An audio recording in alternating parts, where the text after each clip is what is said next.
Welcome Thank you for including me. to the Historyologist podcast. Ooh. We are joined by the wonderful Dolph. Pleasure to be here. Dolphin, as he's known by. Dolphin Lundgren, Now, the monkey warrior.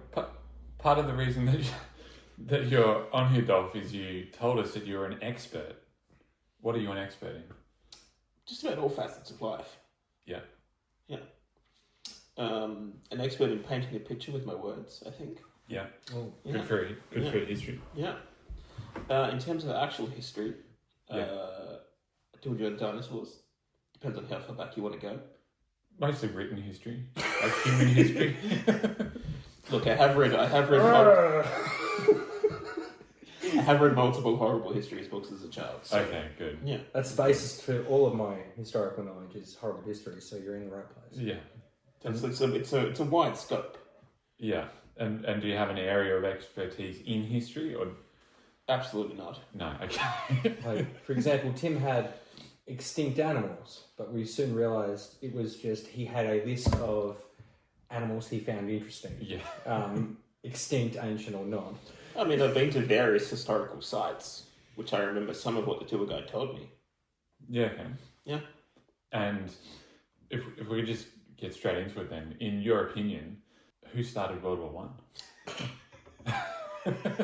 What was the cause of it? The cause of it. I mean, do you want the allegedly I historical? want the historical case. retelling? Yeah. Yeah. Well, no. Who started World War One? I'm going to blame Genghis Khan. I'm sure you can trace it back far enough. Yeah. That's a hot tag. Give us You a sec. mean trace it back as in, like, Genghis Khan was like the first domino that fell? I think And then each domino sort of. I think the Mongol Empire's movements inspired eventually Genghis Khan was the beginning of history and the end of history. eventually inspired the was it the Black Hand group, which Franz Ferdinand was part of? No, who the man who assassinated Franz Ferdinand was part of. Gavrilo Princip. Gavrilo Princip. Yeah. Communist subversive group. So Genghis Khan inspired the terrorists. Yes. Well, if Genghis Khan can do something, then it's okay for me to do it. Zzz. I think Genghis Khan inspired most people after his efforts. Okay, so that's interesting. So World War One started in about 1250. That's the cause of it. Yep. What about the Israel-Palestine conflict? What's your take on that? And do you think that either side should take more of a beating? More of a beating. Yeah, just either or. No, I think everyone should take an equal beating. Like self-flagellating. So you'd like to bring a lot of nuance to the situation. Yeah. Yeah. Yeah. I'm going to blame the United States. Hot take. Yeah. I'll blame them. Their various meddling It's very across the globe throughout the 20th century, I think, has led to a bit of this.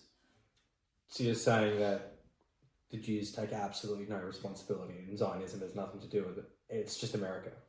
Wow, there's a large contributing factor is the pumping of money and arms from America, which is backed into which the Israeli government uses and takes advantage of to extend their political and military power in the region. Yeah. And that's your expert opinion? Absolutely. Jews bad. Yeah. Moving on. It's just good to finally have an expert to talk about this, because the reason why Alex and I have never spoken about the Israel-Palestine conflict, just in passing maybe, we never had an expert voice to sort of temper our Extremism? uneducated opinion. Well, as a historiologist, who am I to speak of a current event Yeah. when I'm barely qualified to speak of past events? It is a fine tightrope to be a historiologist, where you. Can you be a historiologist and talk about a current conflict? I don't believe you can. This is why it's good to have an expert on, so we can just Look, you just we gotta. can just get through things. Would don't know why- you also say, I guess, that World War II was the US's fault, following your sort of Israel-Palestine logic? Well, no, I mean, World War II was caused by the punitive reparation scheme that they employed in Germany after World War I, which directly led to the rise of the But was political that situation in Germany. what I'm was an the enthusiast. was the Treaty of Versailles? Mm. Was that driven by the US? Because I know the I think they were there. I don't think it had as much. I don't think it had as much influence at the time. because only like the President Woodrow Wilson Mm. had a big part in the establishment of the League of Nations. It was called so like this sort of global government kind of. Or did he have a lot of say in the treaty, or was it the British and the French being like, yeah, fuck you Germans, like, Yeah, I think it was mainly just kind of. I mean, you lose the flower of a generation. You know, you so spend- the British are to blame, your countrymen. from an empire. I'm fine with it. You've got to do what you got to do. Just another example of an empire, overreaching. Like my only issue with the empire is the perspective of being, born on the other side of the world to a dead empire. You weren't part of the glory of the empire. That was the problem. It's like I don't know, the Roman Empire collapsing and being an actual Roman citizen somewhere in Turkey and being like, Oh man. being like, damn. Why can't I be one of the fun guys? Like, Yeah. Or you're like the only pro-Roman guy in Jerusalem. guys, just listen to me. Okay, there are pros. Just to say, this. Pontius Pilate, he had a hard choice. He walked away. And, he just put his hands in it. He made the only logical choice. He didn't make a choice. Sometimes the best decision is indecision. So I enjoy thinking about which historical events I would have liked to be in attendance for, Right. which would have been the most fun as a spectator and possible participant. That's a Like- fun segue. Like to be the person like in the hot air balloon sort of hovering over or like flying the wall, so to speak. Yeah, or even if it's like, when they were doing all the sacrifices by the Aztecs today, if I was just like the food vendor, just milling amongst the people. Would you have been a cannibalistic food vendor or just like, you're selling hot dogs? I think you would have had to be. I think like the amount of alleged sacrifices they made. What are you going to do with all that meat? And you're like, you have to. The question will come up and be like, where is he getting all this meat from? Like a couple of years ago when we were walking around Malaysia and we were saying there's chicken everywhere. Like, yeah, everyone's got chicken on a stick, and you're like, old mate's pooing in a bucket. Where are these chickens? And it's like, oh no, it's the pigeons everywhere that I'm saying. I just keep telling the crowd this is chickens until they realise there's no chickens in within 100 kilometres. Do you think these like cannibalistic societies, whether South America or Central America or wherever it was, do you think they had like a food culture centered around the cannibalistic meat? Like, Would you season it? Yeah, It'd be normal to or was it season. just I like- imagine it would be like people look at, like, say, dry-aged Wagyu these days. I imagine that there would be levels of delicacy to different cuts. yeah. And did they prioritize like similar how we would prioritize lamb over sheep? Would they prioritize? You could like, you guys have come over and it's like, hey, offering up my hospitality, and as in the same way, you offered up a nice little drop of whiskey before. It's like, hey, look, that campaign, I was on like 12 years ago or whatever, and that big war chief, and I took him down one-on-one. It's like, do you want to try just a little bit of his ear? Got some jerky. Yeah, I've been smoking his ears inside the chimney for the last couple of years. Just a little slice. Yeah, It'll give you some courage. A little bit of cherrywood smoking on this one. You'll find it's quite delicate. Well, you've been to Central America. I have indeed. And to Mexico City and, Yes. and all these places. According to the Spanish, who, when they first travelled there was quite a few tribes that were cannibalistic. That may be propaganda. A lot of people say it is propaganda. Some people say Mainly no. them. Yeah. You've only got the Spanish perspective. Did you detect any cannibalism while you were travelling? And if you did you partake? No active cannibalism Okay. while I was there. Not even really undertones of cannibalism in the touristy areas. I think for obvious reasons, they want to try to keep them away from, say, the Centro in Mexico City. There's a large tourist population they want to keep encouraging to come back. Because I guess the reason I ask is it's widely known that Mexico City does have one of the highest murder rates in the world. And so you're saying what's happened to all those bodies? Where are the bodies? Just like with the Aztecs. Tacos. Where's it all going? Yeah. Burrito. Where are the bodies and why are they making so many tacos? I mean, there's a lot of taco street vendors in Mexico City. I'm starting to put the pieces together. Yeah, you got to put two and two together. I also think with the sacrifices the Aztecs are making, like, have you seen the start of the movie Apocalypto? I haven't actually seen it, no. It looks like they're just they're lopping off heads like every 30 seconds. It's an industrialized Like, process. yeah, it's an actual slaughterhouse. I'm wondering then, on the topic of street food, right? If I was the street vendor there, would I be collecting the freshly rolled off heads and just like cooking them up in front of people so they know it's fresh and good to eat? Well, and Maybe you had a special deal with the local priest or the local authorities. Yeah. You know, it's like, hey, give me the fresh ones and give the guy down the road. Give you me know, all it's the... like, what drives someone to build themselves a bone temple? Well, you know, well, if you've got a lot of heads, Yeah. you just may as well make a mound of skulls. I mean, what would be the ideal snack for watching large-scale human sacrifice on top of a temple by an ancient I chain? don't know. Supposedly, like back in the day, As is old, as is new. Popcorn. supposedly back in the ancient days, you know, like a battle between like the Greeks and whoever, people would just like sort of show up with their like a picnic, you know, and like just the locals from the town. They just like sort of find a nice hill and just have their little picnic and they watch the battle and then. I think it was the same thing with the American Civil War.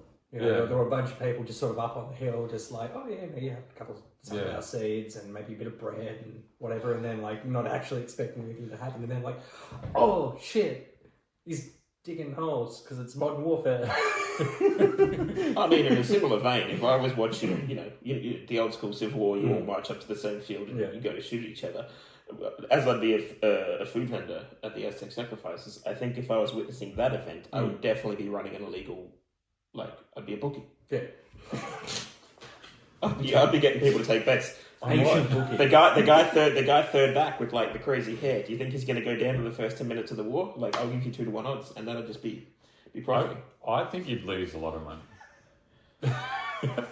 Like if they're going over the, you know, if they're going out of the trench or whatever and running like. Oh, you'd be running at a loss if you were in like Ypres in the Western Front in World War One. You'd be definitely running at a loss because everyone would just be dying. But if it was more like a Bronze Age, like scrimmage kind of, you know, and all your shields sort of like locked in, and you're just like all day, just trying to. Just imagine the odds you would have got in the 300 fighting Xerxes. Like, Not great if you're on the dude, if you you're know, on the there's side of a the dude on 300. top of the hill being like, he was kissing his winning ticket. you know, it's a bunch of people next to him just like. It's funny to think about that because, like, you know, the Greek side, it's like this big sort of the last stand, and it's like a heroic triumph, and they stood against the odds.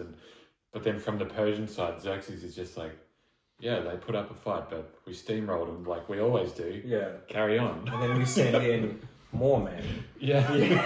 Bless those little battlers. They're trying their hardest, aren't they? For him, it probably wasn't even a blip. He's just like, send more guys in. Oh, some of them died.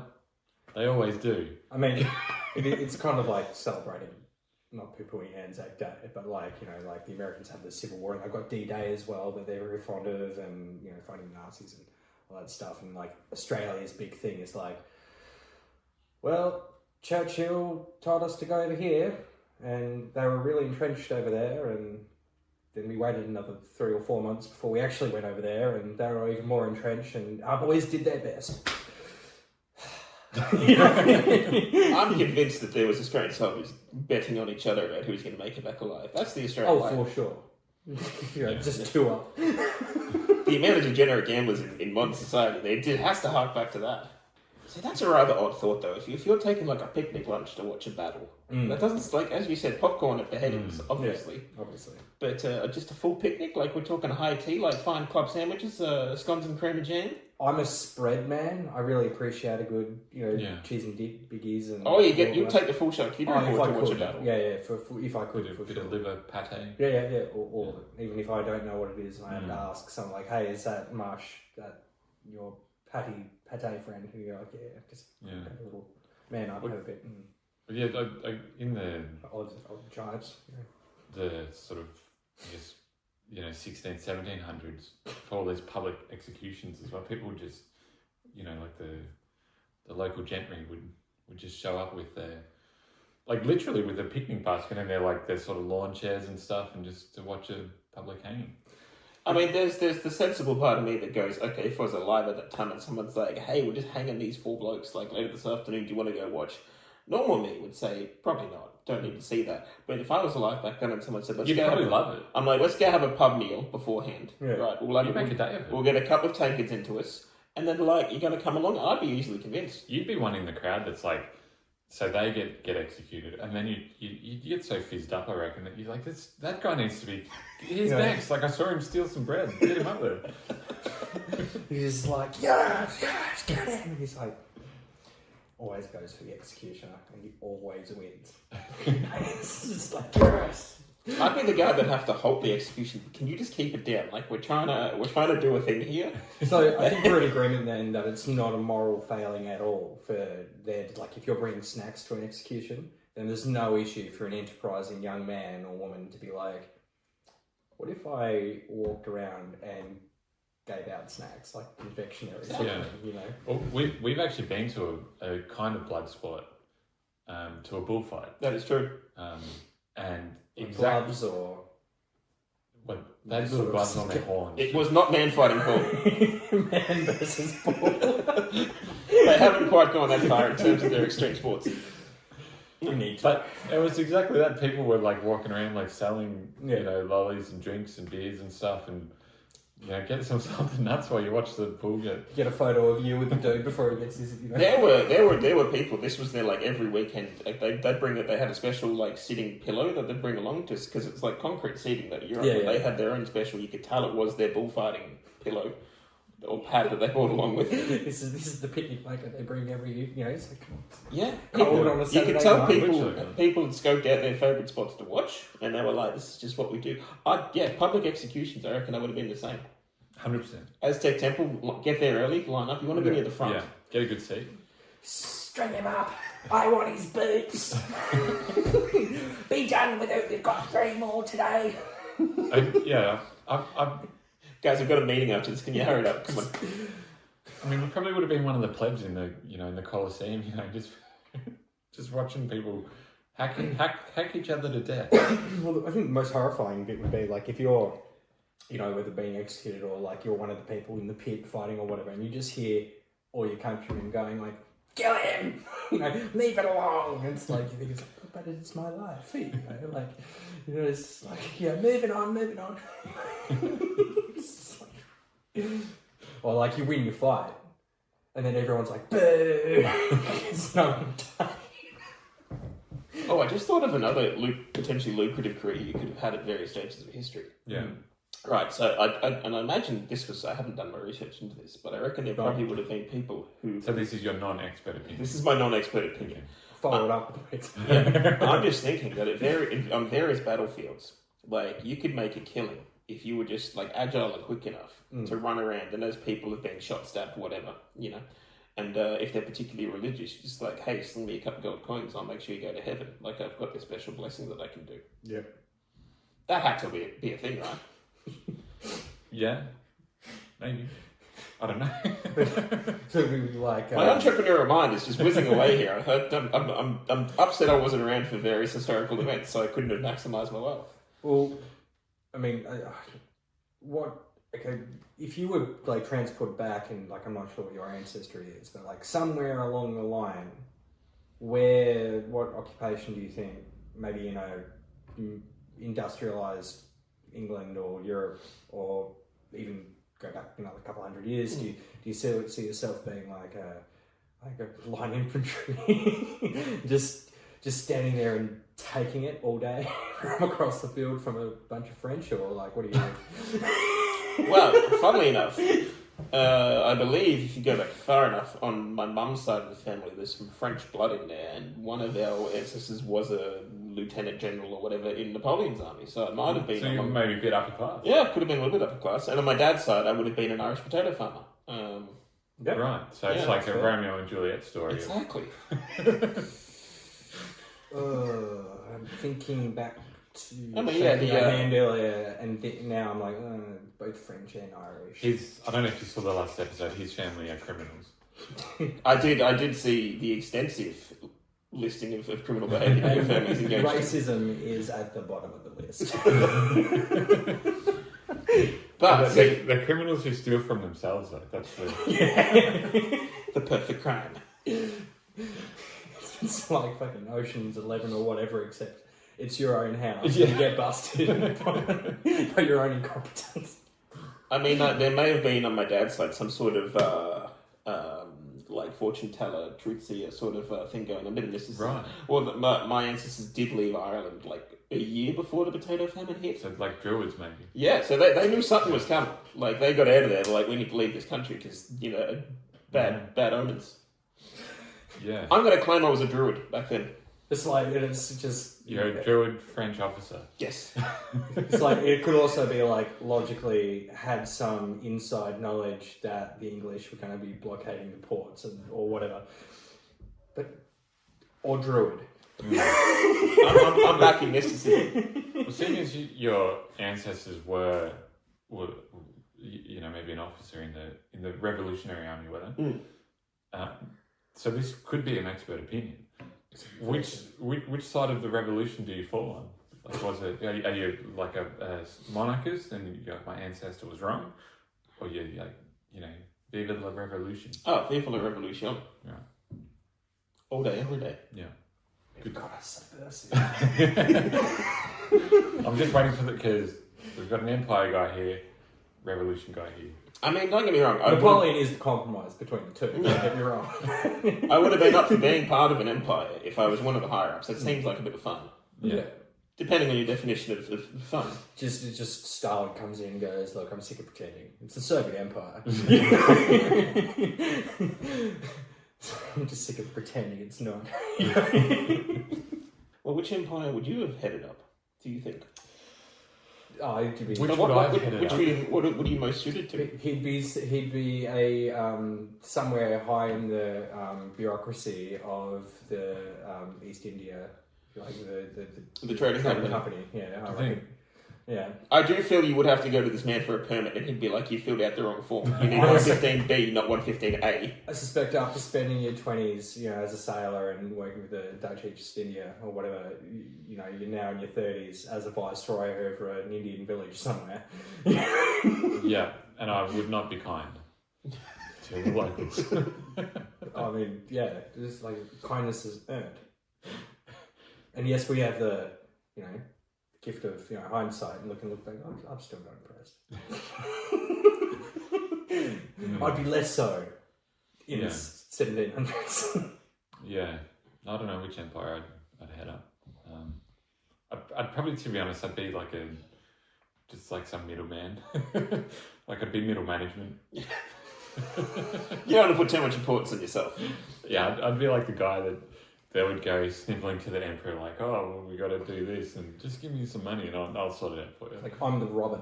Yeah. In my own Batman and Robin story. I'd be the guy in the middle management that is virtually lost to history. You've got no idea about anything about, but he must have existed because, You were involved the empire functioned. You were involved in pivotal things such as building up transport routes and things like that. But there's no actual record of you doing anything. Or I'd be like the tax collector or something. Just Pontius Pilate. Yeah. Just sitting there. But Pontius Pilate, but in like, Antioch or something where it's like, no idea who this guy was, but it was me. Be like the guy that it's like, oh yes, and I could see 1,000 campfires on the horizon. So how do we know that? It was like, 'cause you were the dude that were asked to. He was like, I hadn't seen this. Like, how many campfires are there? It's like, what's their number? And you're like, you're ready. You've been waiting for the question. It's like one job, 1,000. You're like, good. And you're like, and that's Now I can retire. Yeah. You're like, ah. I'm going to have to go back through historical text notes to see if I can see your face across time. Just being a background figure. See, I'd like to be part of, if we're picking an empire. Yeah. Like I keep harking back to it. The Aztecs, it just seems like a bit of a blast. Yeah. Yeah. I don't actually know too much about it, so seeing as you've been there, tell me about it. I mean, I'd like to. I reckon I would have been a good player. I don't know the name of the game, the ancient one, where you have to only use your hip to get the ball through a small circle.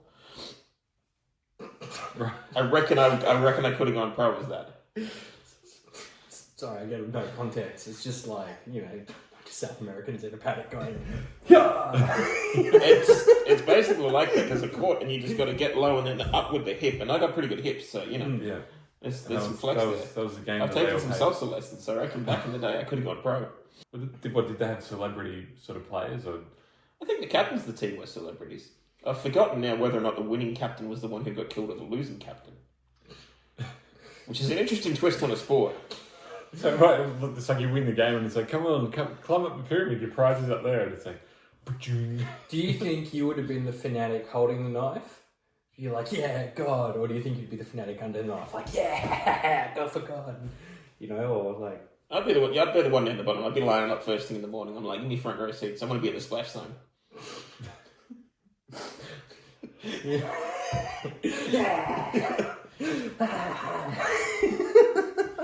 Yeah. yeah, I could imagine that. Yeah. You, I mean, the vibe in that crowd. It had good energy. Well, it's like, do you think there were many squeamish people in the crowd being like, no. it's a bit early in the morning for sacrifice, don't you think, David? It's like, yeah, I know, but it's for the sun god, and I haven't had my cup of liquid gold yet, so yeah. I could imagine. I wouldn't say you're much of a zealot, but I could imagine that you get swept up in the. I'm a sporting man. frivolity. I watch a lot of sports, so I feel any sort of ancient game I would have been heavily involved in. Yeah. Would you have been an Olympian? Do you think an ancient Olympian?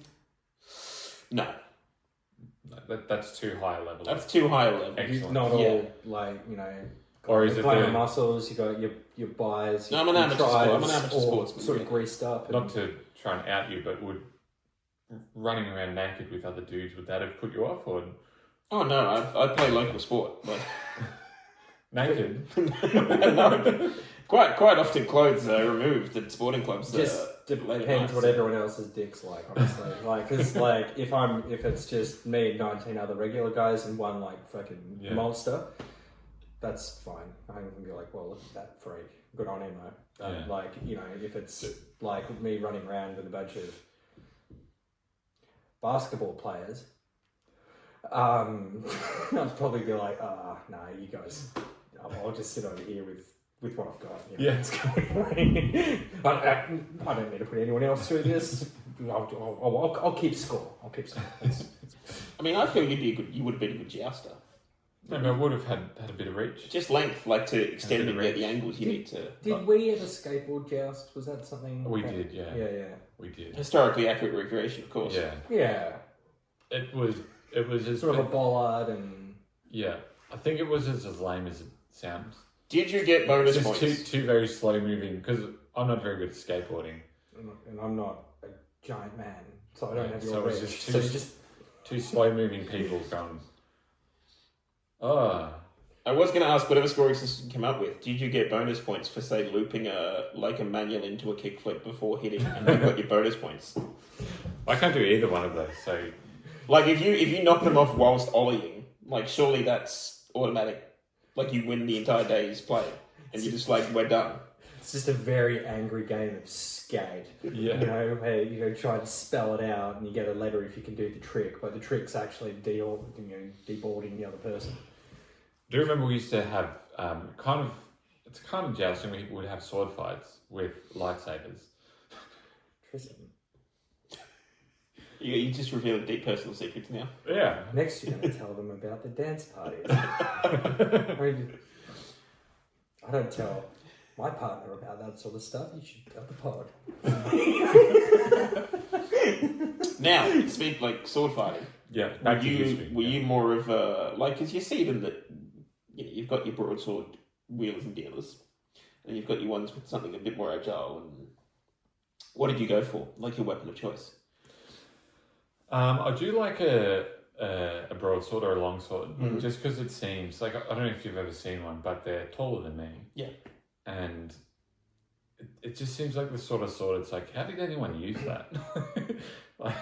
you would have had to have a big wind up, or and if you did manage to land a blow, I'd imagine it would be like body parts would be flying. Yeah, flying. I already cleave off like arms, Yeah. legs, and all sorts of limbs.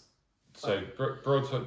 But one thing I would have loved to have seen, getting back to that, is just the good old Vikings coming in with like the double battle axe or something. And So that would be your preferred warfare to be engaged in, Viking warfare. Imagine just showing up at the monastery in Lindisfarne or something, and you just got your double battle axe, you and your 20 mates, double battle axe, and Just hacking down stunned priests. Yeah, the people that you're fighting are like got their cross around their neck, and they're just like A bunch of unarmed ancient Alexes on the coast. Being like, going, you're really Christian, but yeah, it's like, oh, God will protect us though, except for you. yeah.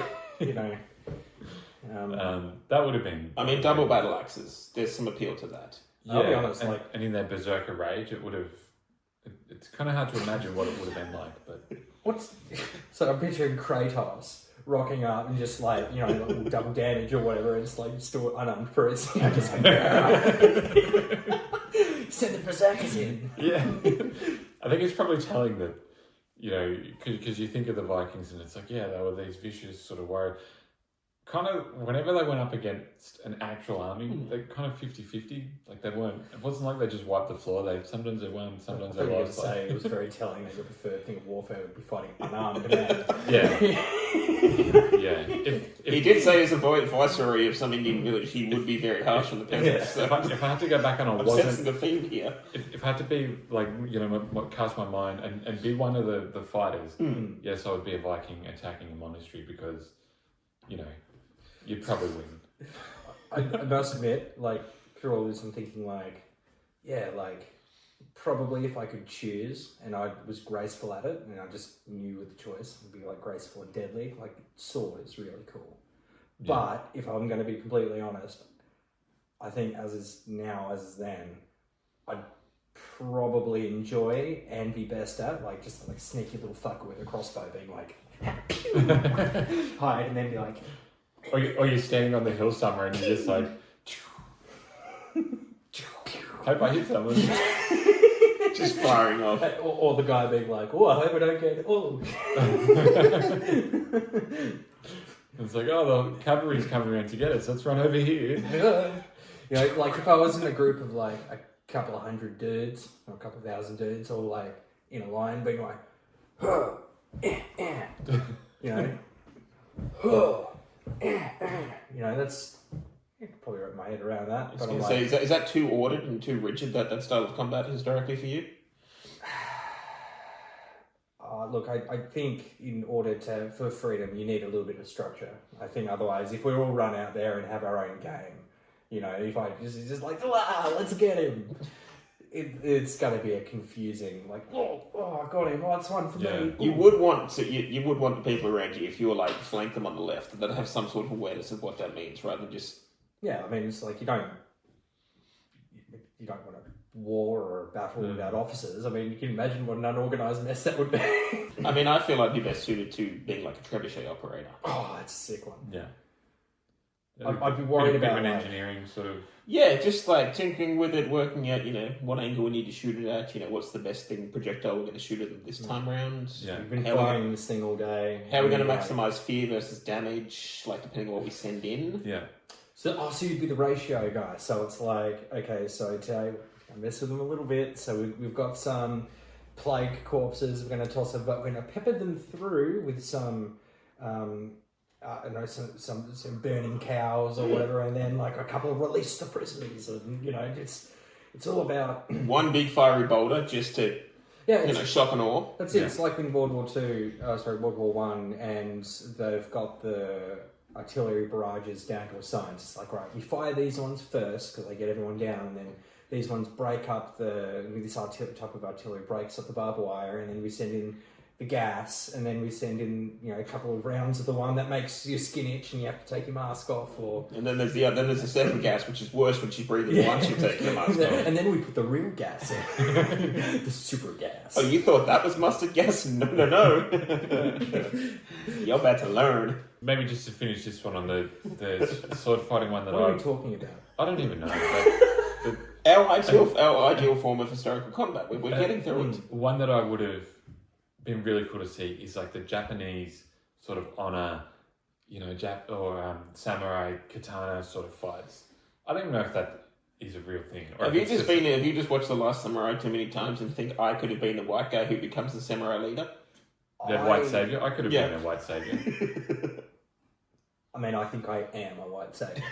So, yes, I see myself. Literally to your wife, you've saved her from loneliness. It's my foreign beauty. What do you bring to this marriage? I'm here. Honey, I'm going overseas, but why? I must go lead the samurai. It's my calling. It's like, 200 years ago, I would have been, an imperial officer with a, beautiful foreign bride. And, you would have been not the quiet American, you would have been the quiet Australian. The loudest, I'd be the loud Australian. They would, you say you'd be a middleman in history. They would remember me. Well, yeah. Either positively or negatively. They'd be like, this guy was a blast. Great fun in battle. A blast when I blew him up. Yeah. Simultaneously, well, white saviour and white man's burden believer. Yeah. It's just like, the golden path. The white path. The white path. Race prescience.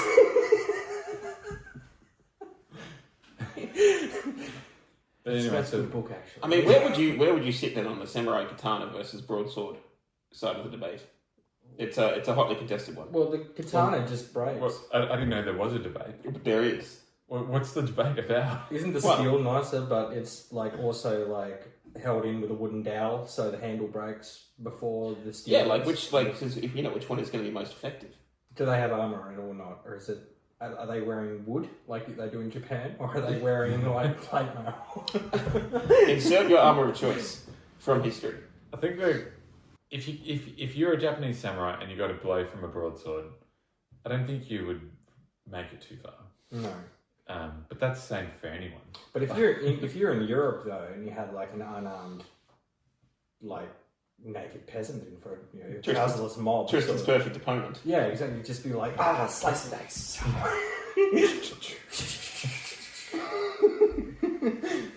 And then See, now that would have been maybe a job that could have also been good. Because I imagine, you're not going to just use a broadsword the whole time. They're human huge. salami. They're huge and heavy, right? Yeah. If you're the guy who, he just, yells out and he's weapon swap, and you're just like the video game backpack, you're like... Change loadout. Change loadout, and you come out with a pack, you're like, what do you want, boss? So basically you want to be a squire. Yeah, but I like to think of it as a sword caddy, because you've got your pack of swords. You just run out. Do you want the 9-iron? Or? Yeah. I'd just based on the way the grass is, I'd suggest getting the the medium-sized sword. Excellent choice, sir. Look, I've reviewed their armor. This is as sharp as it needs to be. You don't need to stress, okay? You don't need a long blade for this level of close quarter combat. As you can see, I've got quite a variety of weapons for you today, my liege. This one's good for stabbing, and you've got more of a slice, and this is more of a. Well, it's just a big hammer, really. Self-explanatory. It's like medieval James Bond talking to Q. Yeah. My lord, I've been tinkering. It's and here we instead of the Aston Martin, it's I think you can find this one quite special. A dapple grey, blooded, but also calm. We might wrap it up there. Thank you for your expert opinion. It really, I think it elevated the quality of the podcast.